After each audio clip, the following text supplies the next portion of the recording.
Selamat datang kembali di sesi pendalaman kita. Nah, hari ini kita mau gali satu ide menarik dari buku Lean Learning-nya Pat Flynn. Idenya tuh sebenarnya simple, tapi kok ya susah banget diterapin. Kita ini seringnya udah tahu cukup banyak kok buat mulai sesuatu, malah mungkin udah kebanyakan tahu, sampai-sampai itu justru yang bikin kita nggak gerak. Bener banget. Sering kali gitu ya, kita ngumpulin informasi terus-terusan. Iya kan? Kayak ada cerita pembuka di buku ini yang menurut saya ngena banget soal anak-anak prasekolah. Oh, yang kelasnya Miss Jenny itu. Nah, iya. Gara-gara ada semut, mereka jadi makan siangnya di luar, terus kepanasan. Dan besoknya, tahu-tahu mereka udah bikin peneduh matahari sendiri. Wah, keren ya. Pakai apa itu? Pakai pipi PVC bekas sama selimut aja gitu. Yang penting, mereka nggak pakai rapat strategi dulu, nggak analisis mendalam, cuma perlu tahu, ya cukup aja buat mulai. Itu dia poinnya. Beda banget sama kita orang dewasa ya. Kita cenderung mikirnya kejauhan, analisisnya berlebihan, cari solusi yang sempurna. Betul. Sibuk nonton video tutorial, dengerin podcast, baca artikel. Ujung-ujungnya information overload, malah jadi nunda terus buat bertindak. Padahal pesen dari anak-anak tadi jelas banget. Mereka cuma perlu tahu cukup buat mulai. Gitu kan? Sisanya, ya bisa dicari tahu sambil jalan. Iya, bener sekali. Tapi anehnya, makin banyak kita belajar, kok rasanya makin nggak siap ya? Ini dilema. Nah, itu jebakannya. Kita merasa harus tahu semuanya dulu sebelum berani melangkah. Padahal ya itu tadi, rasa harus tahu segalanya itu yang bikin macet. Anda mungkin, ya sangat mungkin, udah tahu cukup kok sekarang ini. Penulisnya sendiri, si Pat Flynn ini dia ngaku loh, dia bilang dia itu overlearner. Oh iya, gimana tuh maksudnya? Jadi, dia ngumpulin informasi terus sebagai cara buat, nunda tindakan nyatanya. Dia cerita pas kena PHK zaman resesi hebat dulu.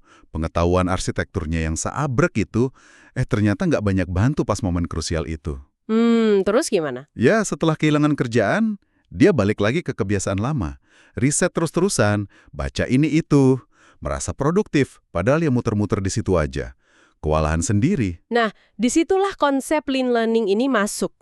Ini kayak ngajak kita balik ke dasar, belajar kayak anak-anak tadi. Maksudnya gimana tuh belajar kayak anak-anak? Fokusnya bukan ngumpulin semua info, tapi identifikasi dulu. Pengetahuan minimal apa sih yang benar-benar saya butuhin buat nyelesain masalah sekarang? Atau buat ambil langkah berikutnya? Terus ya harus ada kemauan buat bertindak dan belajar dari prosesnya. Ada kutipan bagus di buku ini. Apa tuh? Oke.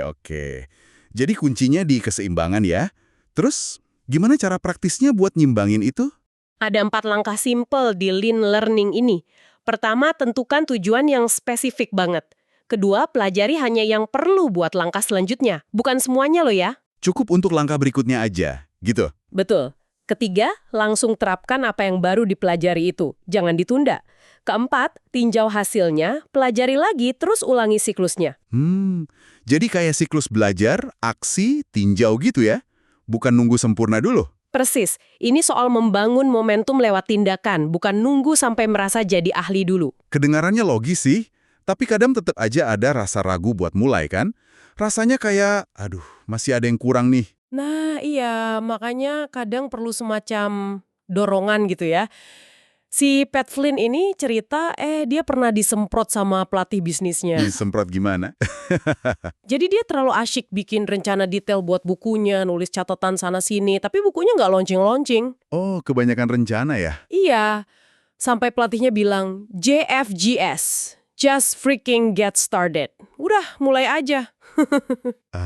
JFGS ya. Ngena banget sih itu. Itu pengingat keras kalau pengetahuan, kalau kebanyakan dan nggak diaplikasiin, malah jadi penghalang terbesar. Oke, mulai aja. Tapi gimana kalau kita ngerasa tugasnya itu gede banget atau rumit gitu? Buat sekedar mulai aja rasanya susah. Nah, buat ngatasin rasa kewalahan itu, ada lagi nih alat praktis dari buku ini. Pertanyaan kunci namanya. ITWWL. ITWW apa tadi? ITWWW Inguril. Singkatan dari If this were easy, what would it look like? Kalau diterjemahin, kalau seandainya ini gampang, kira-kira bakal kayak gimana ya bentuknya? Oh, oke. Kalau ini gampang, bakal kayak gimana? Terus fungsinya apa? Fungsinya buat maksa kita nyederhanain masalah. buat bantu kita nemuin langkah paling simpel, paling gampang yang bisa dilakuin sekarang. Jadi fokus ke versi termudahnya gitu ya, bukan ke rumitnya. Tepat, contohnya pas Flynn bikin switchpod, tripod itu loh. Mereka mulainya nggak pakai riset pasar berbulan-bulan atau desain 3D canggih. Terus mulai dari mana? Langkah pertamanya, bikin prototipe kasar dari kardus bekas. Itu jawaban mereka buat pertanyaan, kalau ini gampang bakal kayak gimana? Langkah paling mudah saat itu buat bikin idenya jadi nyata. Wah, dari kardus ya. Ini nyambung banget sama ide buat nggak usah takut salah atau nggak sempurna di awal kan. Iya, betul. Seingat ada kutipan kayak harus jadi bencana dulu sebelum jadi master, atau harus cringe dulu sebelum orang binge nonton karyamu. Maksudnya gitu ya? Persis, merangkul ketidaksempurnaan itu bagian penting dari lean learning. Kesalahan itu justru data berharga buat perbaikan selanjutnya.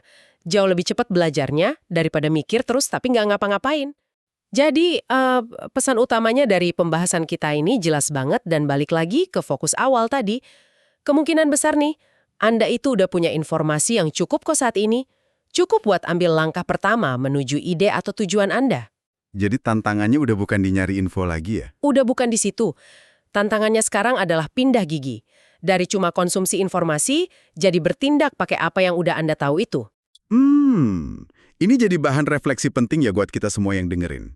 Coba deh Anda pikirin sejenak, mungkin terinspirasi dari bagian buku soal trading your what ifs for O Wells.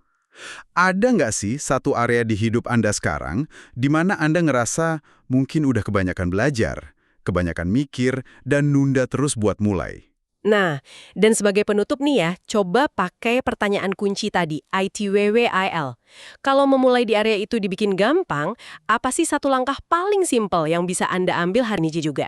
Mungkin cuma butuh 5 menit, mungkin hasilnya jauh dari kata sempurna. Nggak apa-apa, lakuin aja.